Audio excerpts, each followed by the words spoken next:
வணக்கம். நம்ம இன்னைக்கு பார்க்க போகிற topic new NCERT syllabus class 7 social science exploring society India and beyond புக்கில் இருந்து part 1 chapter number 4 new beginnings cities and state. Already இதில் பார்ட் 1 வீடியோ பார்த்துருக்கோம். இப்போ நம்ம பார்க்க போகிறது part 2 video. The Varuna Jati system. We saw earlier how human society grew more complex with the rise of civilization. அதாவது வந்து பார்த்திங்கன்னா civilisation வந்து ரைஸ் ஆகும்போது வந்து நம்மளுடைய சொசைட்டி வந்துட்டு ரொம்ப காம்ப்ளெக்ஸ் சொசைட்டியாக வந்து இருந்தது. Whenever this happened, a new society organized itself in several groups based on the class, occupation or some other criteria. So இந்த மாதிரி மோர் காம்ப்ளெக்ஸ் சொசைட்டியாக இருக்கும்போது வந்து பார்த்திங்கன்னா சொசைட்டி வந்துட்டு அவங்களுக்குள்ள செவ்ரல் குரூப்ஸாக வந்துட்டு ஆர்கனைஸ் பண்ணிக்கிறாங்க. அவங்களே வந்து பார்த்திங்கன்னா ஒரு ஆர்கனைஸ் ஆகிட்டு குரூப்பாக வந்து டிவைட் ஆகிக்கிறாங்க. எதை பேஸ் பண்ணி பார்த்திங்கன்னா based on the class, then occupation அவங்க செய்கிற வேலையை பொறுத்தும், தென் அதர் க்ரைட்டீரியாவை பேஸ் பண்ணி வந்து பார்த்திங்கன்னா பீப்புள்ஸ் வந்து அவங்களே ஒரு குரூப் வந்து ஃபார்ம் பண்ணிக்கிறாங்க. For instance, there could be different groups concerned with governance, administrations, religion, education, trade, town planning, farming, craft, arts and all kind of other professions. So இதில் வந்து பார்த்திங்கன்னா எக்ஸாம்பிளுக்காக என்ன சொல்லலான்னு பார்த்திங்கன்னா கவர்னன்ஸ் ஆட்சி செய்கிறது, அதே வந்து பார்த்திங்கன்னா அட்மினிஸ்ட்ரேஷன் நிர்வாகம் செய்கிறது, தென் ரிலீஜன் எந்த ரிலீஜனை பேஸ் பண்ணி அவங்க இருக்காங்க, தென் எஜுகேஷன் ட்ரேட் வியாபாரம் பண்ணுறவங்களாம், டவுன் பிளானிங் பண்ணுறவங்க, அக்ரிகல்ச்சர் பண்ணுறவங்க, தென் கிராஃப்ட் அண்ட் ஆர்ட் பண்ணுறவங்க, அவங்களுடைய ப்ரொஃபஷன்ஸை பேஸ் பண்ணி வந்து பார்த்திங்கன்னா அவங்களுக்குள்ள வேறு குரூப்பாக வந்து டிவைட் ஆகிக்கிறாங்க.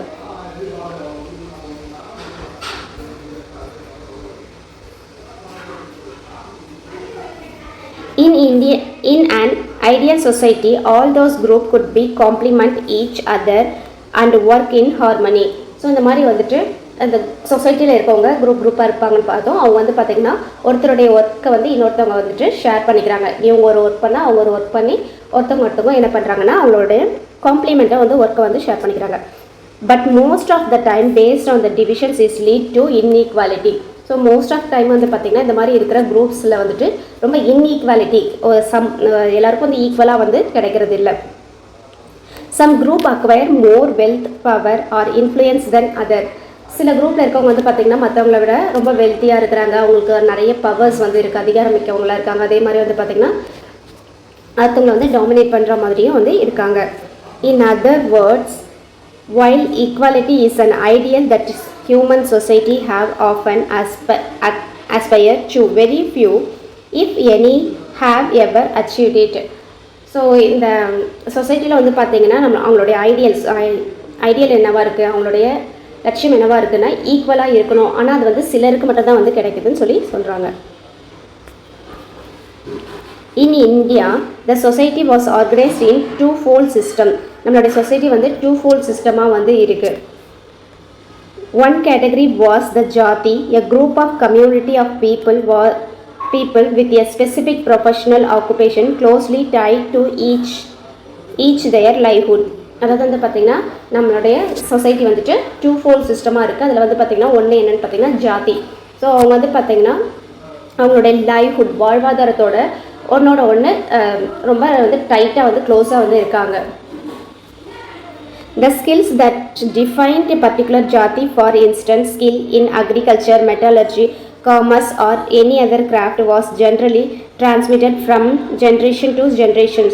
ஸோ அவங்களுடைய ஸ்கில்ஸ் வந்து இருக்குல்ல, அந்த ஜாதி சிஸ்டத்தில் வந்து பார்த்திங்கன்னா அவங்களுடைய ஸ்கில்ஸ், அதாவது அக்ரிகல்ச்சர், மெட்டலர்ஜி, அதாவது மெட்டல்ஸை வச்சுட்டு எக்யூப்மெண்ட் செய்கிறவங்க, அதுதான் வந்து மெட்டலர்ஜி, தென் காமர்ஸ், கிராஃப்ட், இந்த மாதிரி வந்து பார்த்திங்கன்னா இந்த ஒர்க் செய்கிறவங்க எல்லாரும் அவங்களுடைய ஒரு ஜென்ரேஷன்லேருந்து அடுத்த ஜென்ரேஷனுக்கு அவங்களுடைய ஒர்க்கை வந்து டிரான்ஸ்மிட் பண்ணிகிட்டே போவாங்க. அப்பா ஒரு வேலை செஞ்சாருன்னா அதே வேலை தான் வந்து அவங்களுடைய பையன் அந்த மாதிரி வந்து அந்த வேலையை வந்து ஒரு ஜென்ரேஷன்லேருந்து இன்னொரு ஜென்ரேஷனுக்கு டிரான்ஸ்மிட் பண்ணுவாங்க. ஆஃபன் எ ஜாதி would get further subdivided into subjatis, each of which develops customized and tradition of its own. For instance, concern the marriage rituals of food habit. So இந்த ஜாதி வந்து பார்த்திங்கன்னா இன்னும் சப்டிவிஷன்ஸ் வந்து கொடுக்குறாங்க, அதாவது சப்ஜாதிஸ்ன்னு சொல்கிறாங்க.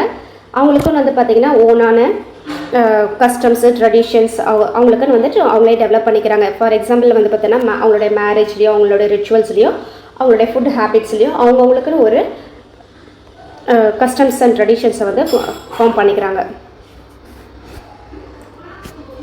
Along with the jati, there is another category, that of varna, a concern that they emerged from the Vedic text. ஜாதி கூடவே வந்து பார்த்திங்கன்னா டூ ஃபோல்ட் சிஸ்டம்னு பார்த்தோம். ஒன்று வந்து ஜாதி, செகண்ட் ஃபோல்ட் சிஸ்டம் வந்து பார்த்திங்கன்னா வருணான்றது. இது வந்து பார்த்திங்கன்னா எங்கேருந்து வந்ததுன்னா நம்மளுடைய வேதிக் டெக்ஸ்ட்லேயே இதை பற்றி வந்து மென்ஷன் பண்ணியிருக்காங்க. தேர் வேர் 4 varnas. Brahmin were engaged, 4 varnas வந்து இருக்குது. இதில் வந்து பார்த்திங்கன்னா பிராமின்ஸ் வந்து பார்த்திங்கன்னா என்ன பண்ணுவாங்கன்னா were engaged in presenting and preserving and spreading the knowledge and other performance of rituals. அதாவது பிராமின்ஸ் ஒருத்தவங்க வந்து பிராமின்ஸ், க்ஷத்ரியாஸ், தென் வைஷ்யாஸ் அண்ட் சூத்ராஸ்ன்னு சொல்லிட்டு 4 கேட்டகரிஸ் வந்து இருக்காங்க. ஸோ ஃபஸ்ட்டு வந்து பார்த்திங்கன்னா பிராமின் என்ன பண்ணுவாங்கன்னா அவங்க வந்துட்டு நாலேஜை வந்து ஸ்ப்ரெட் பண்ணுறதுலையும் அதே மாதிரி வந்து பார்த்திங்கன்னா அவங்களுடைய ரிச்சுவல்ஸ் மூலமாக வந்து என்ன பண்ணுவாங்கன்னா மற்றவங்களுக்கு வந்து நாலேஜை வந்து ஸ்ப்ரெட் பண்ணுவாங்க. நெக்ஸ்ட் கேட்டகரி வந்து பார்த்திங்கன்னா சத்ரியாஸ் என்ன பண்ணுவாங்கன்னு பார்த்திங்கன்னா they were expressed to defend the society and the land to engaging the warfare if necessary. Kshatriyas என்ன பண்ணுவாங்கன்னு பார்த்தீங்கன்னா நம்மளுடைய சொசைட்டிக்காக போராடுவாங்க, போர் வந்து பண்ணுவாங்க, நம்மளுடைய லேண்டை வந்து ப்ரொடெக்ட் பண்ணுவாங்க, தேவைப்பட்ட வந்துட்டு பார்த்திங்கன்னா வார்ஃபேர்ஸ் அண்ட் போரும் வந்து பண்ணுவாங்க. Next category Vaishyas were supposed to increase the society wealth through the occupations of trade, business, agriculture, அதாவது வந்து பார்த்திங்கன்னா இவங்க என்ன பண்ணுவாங்கன்னா நம்மளுடைய சொசைட்டியோடைய வெல்த்தை வந்து டெவலப் பண்ணுறவங்க தான் வந்து யாருன்னு பார்த்திங்கன்னா வைஷ்யாஸ். ஸோ எப்படி வந்து டெவலப் பண்ணுவாங்கன்னு பார்த்திங்கன்னா ட்ரேட் மூலமாகவோ இல்லைனா அக்ரிகல்ச்சர்ஸ் மூலமாகவோ அப்படி இல்லைனா வந்து பார்த்திங்கன்னா அதர் ஒர்க்ஸ் வந்து பண்ணிவிட்டு என்ன பண்ணுவாங்கன்னா நம்மளுடைய சொசைட்டியோடைய வெல்த்தை வந்து டெவலப் பண்ணுவாங்க. ஃபைனலி வந்து பார்த்திங்கன்னா சூத்ராஸ் வந்து பார்த்திங்கன்னா were artisans, craft people, workers and servants. So இந்த ஆர்ட் ஒர்க் பண்ணுறவங்க, கிராஃப்ட் ஒர்க் பண்ணுறவங்க, தென் அதர் ஒர்க் பண்ணுறவங்க, சர்வன்ட்ஸ் எல்லாருமே வந்து பார்த்திங்கன்னா இந்த சூத்ராஸில் வந்து வருவாங்க. ஸோ இதில் 4 கேட்டகரிஸ் இருக்குது. ஒன்று பிராமினாஸ், க்ஷத்ரியாஸ், வைஷ்யாஸ் அண்ட் சூத்ராஸ். ஸோ அவங்கவுங்களுக்கும் வந்து பார்த்திங்கன்னா ஒவ்வொரு ஒர்க்கை வந்துட்டு எங்கேஜ் ஆகிருப்பாங்க. There is the historical evidence both in the text and inscriptions that in the early period individual and community change in their professional occupations and if circumstance demanded. அதாவது வந்து historical evidence கூட இருக்குது. என்னென்னு பார்த்தீங்கன்னா அதாவது வந்து இன்ஸ்கிரிப்ஷன்லேயும் டெக்ஸ்ட்லேயும் வந்து ஹிஸ்டாரிக்கல் எவிடன்ஸ் வந்து இருக்குது. என்னென்னா இண்டிவிஜுவல்ஸும் அந்த கம்யூனிட்டிஸில் இருக்கவங்க வந்து பார்த்திங்கன்னா ஒரு பர்டிகுலர் ஒர்க் தான் வந்து பண்ணுவாங்கன்னு பார்த்தோம். சப்போஸ் வந்து பார்த்திங்கன்னா அவங்களுக்கு வந்துட்டு ஏதோ ஒரு டிமாண்ட் வருதுன்னா அவங்களுடைய ஒர்க்கை வந்துட்டு அவங்க வந்து சேஞ்ச் பண்ணிக்கிட்டாங்கன்றதை வந்துட்டு இன்ஸ்கிரிப்ஷன்லேயும் டெக்ஸ்ட்லேயும் வந்து கொடுத்துருக்காங்க. For instance long drought or some natural calamities could force a community of the farmer to migrate to city and kept up other occupations, or some Brahminas would turn to trade or even military activity. இப்போ வந்து பார்த்திங்கன்னா natural disaster ஏதாவது வரும்போது, அதாவது வந்து பார்த்திங்கன்னா ட்ராஃப்டோ இல்லைனா வந்து ஃப்ளட் அந்த மாதிரி ஏதோ ஒரு நேச்சுரல் டிசாஸ்டர் வரும்போது வந்து பார்த்திங்கன்னா சம் பீப்புள் வந்து அவங்களுடைய ஒர்க்கை வந்து சேஞ்ச் பண்ணிக்கிறாங்க. ஃபார் எக்ஸாம்பிளுக்கு வந்துட்டு ஃபார்மர்ஸ் வந்துட்டு ட்ராஃப்ட் வந்துருச்சுன்னா என்ன பண்ணுறாங்க, migrate to cities, take up the other occupations. சிட்டிக்கு வந்து மைக்ரேட் ஆகிட்டு அவங்க வந்து வேறு ஒரு ஒர்க்கை வந்து அவங்களுடைய ஆக்குபேஷன்ஸாக வந்து எடுத்துக்கிறாங்க. பிராமினாஸும் வந்து பார்த்திங்கன்னா சம்டைம் வந்து ட்ரேட் பண்ணுறாங்க, மிலிட்ரி ஆக்டிவிட்டீஸ்லேயும் வந்து இன்வால்வ் ஆகுறாங்க. This complex system structured in Indian society organized its activity including economic one and therefore gave it some stability. So இந்த மாதிரி வந்து சேஞ்ச் பண்ணிக்கிறது மூலமாக வந்து பார்த்திங்கன்னா அவங்களுக்குள்ளே வந்து பார்த்திங்கன்னா என்ன ஆகுதுன்னா ஒரு எக்கனாமிக் டெவலப்மெண்ட் வந்து கிடைக்குதுன்னு சொல்லிட்டு சொல்கிறாங்க. அவங்களுடைய எக்கனாமிக்கல் கண்டிஷன்ஸ் வந்து டெவலப் பண்ணிக்கிறதுக்காக இந்த மாதிரி வந்து பார்த்திங்கன்னா அவங்கள வந்து ஒர்க்கை வந்து சேஞ்ச் பண்ணிக்கிறாங்க. இதனால் வந்து பார்த்திங்கன்னா இந்த இந்தியன் சொசைட்டி வந்துட்டு ஒரு காம்ப்ளெக்ஸாக வந்து இருக்குது, சிக்கலானதாக வந்து இருக்குதுன்னு சொல்லி சொல்கிறாங்க. In time, however, the system became rigid and lead to inequality and discrimination towards the lower jati of some communities exclude from the Varna Jati system. This process will be studied in higher grades.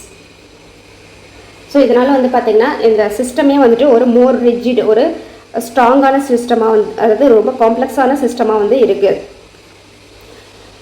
இதனால் என்ன ஆகுது பார்த்திங்கன்னா ஒரு inequality, discriminations இதெல்லாம் வந்து lower ஜாத்தியில் வந்து வருதுன்னு சொல்லிட்டும் சொல்கிறாங்க.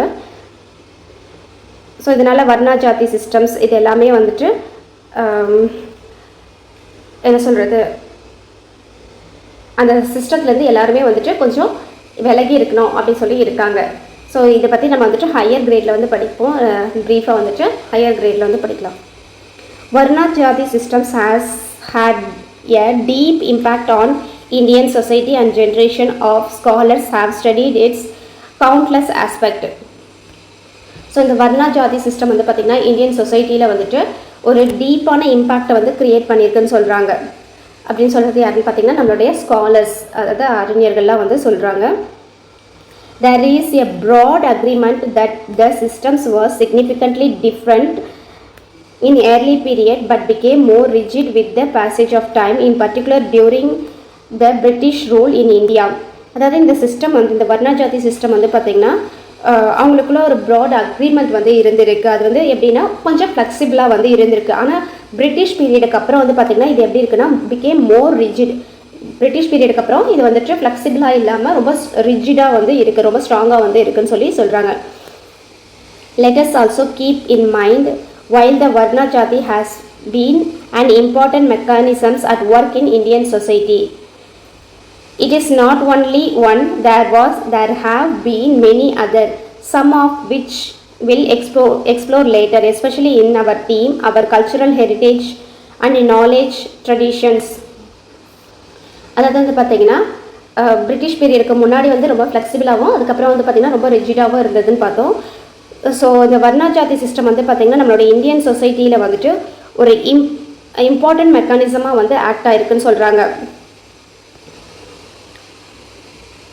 ஸோ இது எல்லாத்தையும் பற்றி வந்து பார்த்திங்கன்னா லேட்டராக வந்து எக்ஸ்ப்ளோர் பண்ணலாம். இது மட்டும் இல்லாமல் நம்மளுடைய நம்மளுடைய cultural heritage and knowledge traditions இது எல்லாத்தையும் பற்றி வந்து பார்த்திங்கன்னா லேட்டர் கிளாஸஸில் வந்து டீப்பாக வந்துட்டு எக்ஸ்ப்ளோர் பண்ணலாம்னு சொல்கிறாங்க. Development elsewhere in India. In this first millennium BCE, important communications routes open up for purpose of trade, pilgrims and military campaign, etc. The first BCE, the first millenniumல வந்து பார்த்தீங்கன்னா டிஃப்ரெண்ட் ரூட்ஸ் வந்து கம்யூனிகேஷன்ஸ்க்கு வந்து பார்த்திங்கன்னா roots வந்து open ஆகிருந்தது. எதுக்காகன்னு பார்த்தீங்கன்னா trade, Pilgrims, தென் military கம்பேஷன்ஸ்க்குலாம் வந்துட்டு நிறைய ரூட்ஸ் வந்து இருந்தது. 2 routes became widely used and are often mentioned in the literature. 2 routes வந்து பார்த்திங்கன்னா மென்ஷன் பண்ணியிருக்காங்க. அதில் வந்து ஒன்று வந்து பார்த்திங்கன்னா உத்தரபதாஸ் அண்ட் த தக்ஷன் பதா. அதில் 2 ரூட் பார்த்தோம். ஒன்று வந்து பார்த்திங்கன்னா உத்தரபதா, செகண்ட் ஒன் தக்ஷிணபதா. உத்தரன்னா நார்த் சைடை வந்து மென்ஷன் பண்ணோம், தக்ஷின்னா சவுத் சைடை வந்து மென்ஷன் பண்ணுற ஒரு 2 ரூட்ஸ் வந்து கொடுத்துருக்காங்க. The first concerned the northwest region to the Ganga plains all the way to eastern India. The second started from Kaushambi near the Prayagraj, then the capital of one of the Mahajanapadas, across the Vindhya range of the hills to protect all the way south. அதாவது வந்து பார்த்திங்கன்னா 2 வேஸ்னு பார்த்தோம். அதில் first இருக்கிறது வந்து பார்த்திங்கன்னா உத்தரபதாஸ். அது வந்து எங்கே இருக்குதுன்னு பார்த்திங்கன்னா இந்த north west region to the Ganga பிளைன்ஸில் இருக்கும். அதுக்கப்புறம் வந்து பார்த்திங்கன்னா ஈஸ்டர்ன் இந்தியா வரைக்கும் வந்து பார்த்திங்கன்னா இது வந்து கண்டினியூ ஆகும். செகண்ட் வந்து தக்ஷின் பதா வந்து பார்த்திங்கன்னா எங்கே இருக்குன்னா கௌஷாம்பியில் வந்து இருக்குது. அது எங்கே இருக்குன்னா இப்போ இருக்க பிராக்ராஜில் வந்து இருக்குது. இந்த கேபிட்டல் ஆஃப் இது எதோடைய தலைநகரமாக இருக்குதுன்னு பார்த்திங்கன்னா கேபிட்டல் ஆஃப் மகாஜனபதாஸோடைய கேபிட்டலாகவும் வந்து இருந்திருக்கு. ஸோ இப்போ இருக்க இடத்துல வந்து அது எங்கேன்னு பார்த்தீங்கன்னா விந்தியா ஹில்ஸோடைய ரேஞ்சில் வந்து பார்த்திங்கன்னா அதோட ஆல் வே த சவுத் ஃபுல்லாகவே வந்து அது வந்து ஸ்ப்ரெட் ஆயிருக்குன்னு சொல்கிறாங்க இந்த தக்ஷிணபதாஸ்ன்றது. When we will return to those routes when we explore the formation of the empires in India. So இந்த ரூட் வழியாக போகும்போது வந்து பார்த்திங்கன்னா இந்தியாவில் இருந்த எம்பையர்ஸ் என்னென்ன எம்பையர்ஸ் வந்து இருந்ததுன்னு சொல்கிறதையும் வந்து நம்ம எக்ஸ்ப்ளோர் பண்ண முடியும். Many lateral roads also connected with other part of the India, especially the important port of the western and eastern coast, which were vibrant center of the trade. So இது மட்டும் இல்லாமல் வந்து பார்த்திங்கன்னா நிறைய இம்பார்ட்டண்ட் நிறைய roads வந்து இருந்தது. இது எல்லாமே வந்து பார்த்திங்கன்னா அதர் பார்ட் ஆஃப் இந்தியாவையும் வந்து கனெக்ட் பண்ணியிருந்தது. இதனால் வந்து பார்த்திங்கன்னா வெஸ்டர்ன் அண்ட் ஈஸ்டர்ன் கோஸ்ட்டில் இருந்த போர்ட்டை வந்து கனெக்ட் பண்ணியிருந்தது. ஸோ இதனால் வந்து பார்த்திங்கன்னா இந்தியாவில் வந்து சென்டர் ஆஃப் த இந்தியாவில் வந்து நல்லா வைப்ரண்ட்டாக ட்ரேட் வந்து பண்ண முடிஞ்சதுன்னு சொல்கிறாங்க. இந்த eastern region major cities emerge in Shishupalgraf, which was the capital of Kalinga region, were followed a strict square ground plan and with the imposing fortification and broad system. அதாவது வந்து பார்த்திங்கன்னா ஈஸ்டில் வந்து பார்த்திங்கன்னா நிறைய ரீஜன்ஸ் சிட்டிஸ் இதெல்லாமே வந்து emerge ஆச்சு. அதில் வந்து பார்த்திங்கன்னா கலிங்கா ரீஜன்ஸ் அது வந்து எப்படி இருந்ததுன்னா அவங்களுடைய ரோட்ஸ் எல்லாம் ரொம்ப ப்ராடாக இருந்தது. அவங்க அவங்களுடைய சிட்டிஸை சுற்றி ஃபார்ட்டிஃபிகேஷன்ஸ் மதில் சுவர் தென் வந்து பார்த்திங்கன்னா டிச்சஸ் மாதிரி வந்து பிளான் பண்ணி அவங்களுடைய லேண்ட் வந்து ஸ்ட்ரிக்டான ஸ்கொயர் கிரவுண்டாக வந்து இருந்ததையும் நம்மளால் வந்து பார்க்க முடியும். In the subcontinent southern region, cities were emerged from about 400 BCE, although recent excavations claim to find some signs of commercial activities going further back. So southern அதாவது இந்தியாவுடைய சப்கான்டினென்ட்டில் சதர்ன் ரீஜனில் வந்து பார்த்திங்கன்னா 400 BCயில் வந்துட்டு இந்த சிவிலைசேஷன்லாம் வந்து இருந்ததுன்னு சொல்லி எக்ஸ்கவேஷன்ஸில் வந்து ஃபைன் பண்ணுறாங்க. இங்கே வந்து பார்த்திங்கன்னா நிறைய கமர்ஷியல் ஆக்டிவிட்டி ட்ரேட் வந்து நடந்ததாகவும் வந்துட்டு ஃபைன் வந்து பண்ணிகிட்ருக்காங்க. Around this time 3 kingdom emerged, the Cholas, Cheras and Pandyas. அந்த டைமில் வந்து பார்த்திங்கன்னா 3 kingdom வந்துட்டு சவுத் ரீஜனில் வந்து எமர்ஜ் ஆகிட்டுன்னு சொல்கிறாங்க. அது என்னென்னு பார்த்திங்கன்னா சோழர்கள், சேரர்கள் அண்ட் பாண்டியாஸ்ன்னு சொல்லிட்டு 3 kingdom வந்து சவுத்தில் வந்து எமர்ஜ் ஆகிருந்தது. Apart from the archaeological evidence, most of ancient Tamil literatures mention those kingdom and several of their kings. So இது வந்து பார்த்திங்கன்னா நம்மளுடைய ஆர்கியாலஜிக்கல் எவிடன்ஸாக மட்டும் இல்லாமல் தமிழ் லிட்ரேச்சர்லேயே வந்து பார்த்திங்கன்னா இதை பற்றின எவிடன்ஸ்லாம் வந்து கொடுத்துருக்காங்கன்னு சொல்கிறாங்க. இந்த கிங்டம்ஸ் அவங்களுடைய கிங்ஸை பற்றியும் நிறைய கொடுத்துருக்காங்க. Because the southern regions are rich in resource such as the precious and semi precious stones, gold and spices, they are profitable trade not only with the rest of India but also the kingdoms and the empires overseas. So அந்த southern ரீஜனில் வந்து பார்த்திங்கன்னா நிறைய rich resources வந்து இருந்ததாக சொல்கிறாங்க. அதில் வந்து பார்த்திங்கன்னா ப்ரீஷியஸ் செமி ப்ரீஷியஸ் ஸ்டோன்ஸ் வந்து இருந்ததாகவும், அது வந்து பார்த்திங்கன்னா எக்ஸாம்பிளுக்கு வந்து பார்த்திங்கன்னா ஸ்டோன்ஸு, கோல்டு, தென் ஸ்பைசஸ் இதெல்லாம் வந்து பார்த்திங்கன்னா இந்தியாவுடைய அதர் பார்ட்டுக்கு மட்டும் எக்ஸ்போர்ட் பண்ணது இல்லாமல் ஆல் ஓவர் த சீஸ், அதாவது ஓவர்சீஸ் அதர் கண்ட்ரீஸ்க்கும் வந்து பார்த்திங்கன்னா இதெல்லாம் வந்து எக்ஸ்போர்ட் பண்ணியிருக்காங்கன்னு சொல்கிறாங்க. By 200 BCE, almost the entire subcontinent, including the region in the northeast, was one vibrant, interconnected land. Good and culture traveled from region to region and often beyond India to part of the central and southern Southeast Asia. அதாவது BCE 300-200 வந்து பார்த்திங்கன்னா the entire சப்கான்டினென்ட்டில் வந்து பார்த்திங்கன்னா north east ரீஜனில் வந்துட்டு ஒரு vibrant inter connected land வந்து இருந்தது. அது எல்லாமே வந்து பார்த்திங்கன்னா நம்மளுடைய கூட்ஸ் கல்ச்சர் ட்ராவல்டு வந்து கூட்ஸ் கல்ச்சர்ஸ் எல்லாமே வந்து பார்த்திங்கன்னா ஒரு ரீஜன்லேருந்து இன்னொரு ரீஜனுக்கு ட்ராவல் பண்ணுறதுக்கும், அதே மாதிரி வந்து பார்த்திங்கன்னா south east Asia, central Asia இது எல்லா ஏரியாவுக்கும் வந்துட்டு கனெக்ட் பண்ணுற விதமாக வந்து இருந்ததாக சொல்கிறாங்க. நம்மளுடைய கூட்ஸ் கல்ச்சர் எல்லாமே வந்துட்டு அதர் பார்ட்டுக்கு வந்துட்டு ட்ராவல் பண்ணுது. About the same time, the Mahajanapathas cases to exit, leaving the place to fresh developments that were going to reshape India. So இந்த பீரியடில் வந்து என்னாச்சுன்னு பார்த்தீங்கன்னா இந்த 200-300 BCயில் வந்துட்டு மகாஜனபதாஸ் வந்துட்டு எக்ஸிட் ஆகிடுச்சு. சேம் டைமில் வந்து பார்த்திங்கன்னா இந்தியாவில் வந்துட்டு நிறைய ஃப்ரெஷ் டெவலப்மெண்ட்ஸ் வந்துட்டு இந்த இடத்துல வந்துட்டு ரீஷேப் ஆச்சுன்னு சொல்கிறாங்க. இந்த இடத்துல புதிய வளர்ச்சிகள்லாம் வந்து நம்ம அதாவது ரீஷேப் வந்து வந்திருக்குன்னு சொல்கிறாங்க. இதோட இந்த லெசன் முடியுது. இந்த லெசன் உங்களுக்கு பிடிச்சிருந்தா லைக் பண்ணுங்கள், கமெண்ட் பண்ணுங்கள், சப்ஸ்கிரைப் பண்ணுங்கள், உங்கள் ஃப்ரெண்ட்ஸோடு ஷேர் பண்ணுங்கள். தேங்க்யூ.